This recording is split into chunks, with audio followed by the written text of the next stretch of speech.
আসসালামু আলাইকুম। আগের ভিডিওতে আপনাদেরকে আমি জাতীয় পতাকা নিয়ে আলোচনা করেছিলাম আপনাদের সঙ্গে। তো ওইখান থেকে আমি 3টি স্টেপ বা পদক্ষেপ সম্পর্কে আলোচনা করেছিলাম। আশা করি আপনাদের সকলেরই মনে আছে। তো আমার ওই ভিডিওগুলি যারা দেখেননি চাইলে দেখে নিতে পারেন, আমার চ্যানেলে আছে ভিডিওগুলো। এর পরের স্টেপটি বা পদক্ষেপটি হচ্ছে জাতীয় পতাকার বিশেষত্ব।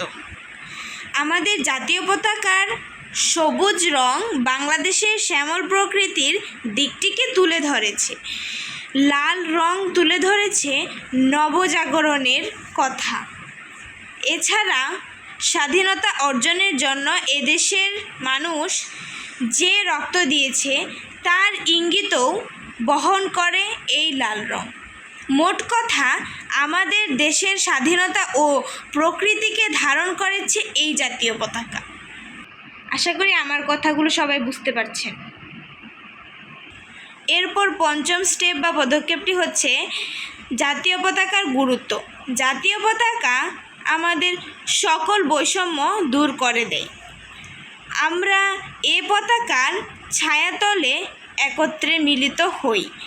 আমরা পরস্পরের মধ্যে সকল ভেদাভেদ ভুলে যাই।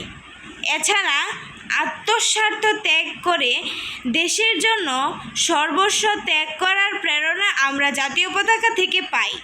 আমাদের শিক্ষা, সংস্কৃতি ও অগ্রগতির সঙ্গে জাতীয় পতাকা গভীরভাবে জড়িয়ে আছে। হিমালয়ের চূড়া থেকে শুরু করে আমাদের যে কোনো অর্জনই জাতীয় পতাকা সবার আগে হাতে উঠে আসে।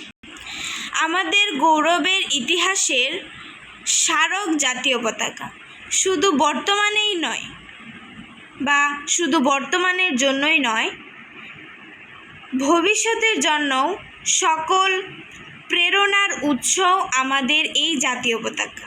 তারপরের স্টেপটি হচ্ছে জাতীয় পতাকার সম্মান। জাতীয় পতাকার জন্য আমরা গর্ববোধ করি, তাই একে সম্মান করা আমাদের একান্ত দায়িত্ব। বিদ্যালয়ে জাতীয় পতাকা উত্তোলনকালে আমরা তার প্রতি শ্রদ্ধা প্রদর্শন করি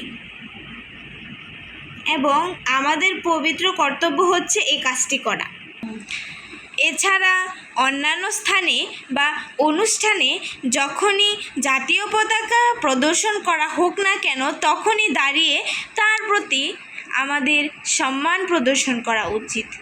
যে জাতীয় পতাকাকে সম্মান করে না সে সকলের ঘৃণার পাত্র, তাকে দেশদ্রোহী বলে চিহ্নিত করে। অবশেষে আমরা পৌঁছালাম উপসংহারে। তো সবার লাস্ট স্টেপ হচ্ছে উপসংহার, বলতে পারেন সপ্তম স্টেপ বা সপ্তম পদক্ষেপ। উপসংহার: জাতীয় পতাকা আমাদের সকলের কাছে অত্যন্ত মর্যাদার ও সম্মানের। বুকে রক্ত দিয়ে হলেও এর সম্মান রক্ষা করা আমাদের কর্তব্য। আমাদের লক্ষ লক্ষ বীর শহীদ এ পতাকার জন্যই তাদের জীবন দান করেছেন। যখন নীল আকাশের মাঝে আমাদের এই জাতীয় পতাকা উড়তে থাকে, তখন তা দেখে গর্বে বুক ভরে যায়।